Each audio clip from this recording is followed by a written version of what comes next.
Hi, I'm David Johnson, and this is Verse by Verse, a short podcast all about exploring the insights and lessons of the inspired Word of God.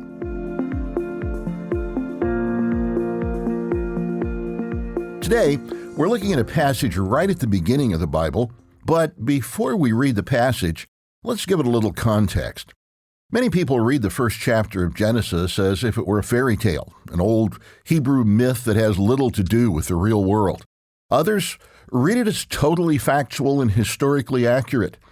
The truth is, if you read it from either of those perspectives, you may be missing something important. Instead of reading this chapter as a science or history lesson on how the world came into existence, put all of that aside and ask yourself this question. What does this tell me about the one who claims to be the Creator?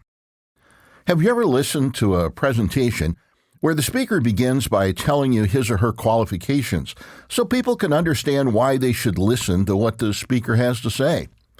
Could it be that God begins the entire Bible by showing us His qualifications and telling us why we should listen to Him? Consider this. He begins by telling us, all of those wonderful things you see here on earth and in the heavens, I made them. It makes no sense to worship them instead of me.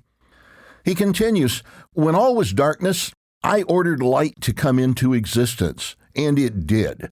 He goes on to show that He established the heavens, created physical life, populated the earth with plants and animals, and then created man and woman to be like Him. Not a bad week's work. But it didn't end on the sixth day. There was one more important element of creation, and that leads us to our passage at the beginning of Genesis chapter 2, verses 2 and 3. And on the seventh day God ended His work which He had done, and He rested on the seventh day from all His work which He'd done. Then God blessed the seventh day and sanctified it, because in it He rested from all His work which God had created and made. This tells us that it was on the seventh day that God, the same God who did all the unique and awesome works on the previous 6 days, brought into existence a special period of time. This time was characterized by two distinctive qualities. It was blessed and it was sanctified. This time was not an afterthought. It was a part of God's plan in creating a perfect world for carrying out His plan for His children. That's why Jesus later taught that the Sabbath was made for man, for his benefit. The words translated as sanctified or hallowed or made holy all refer to the idea of something being set apart by God for His purposes. So this seventh day, every seventh day, is set apart from all the other days. It is unique and not like any of the other days. In a way, it is as if God Himself makes an appointment to meet with us to share His knowledge and His wisdom and to help us learn how to live in a way that makes life rich and meaningful. And what does it mean when it says He blesses the Sabbath day? The dictionary says to bless means to confer or invoke divine favor upon.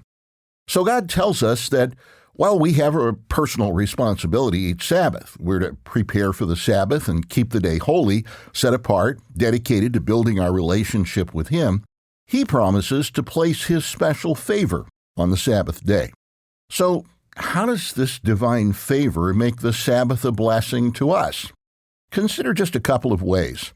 How often do you find yourself pushing aside what's genuinely important because of the demands of what seems urgent?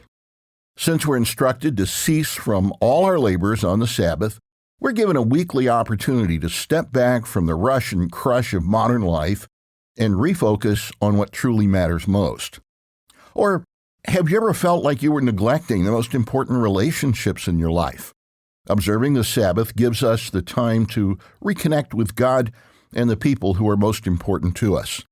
And that's only the beginning of the ways God blesses the Sabbath. As you keep the Sabbath as God instructs, you will discover even more blessings as time goes by. If you'd like to know more, check out our short video series on the Sabbath.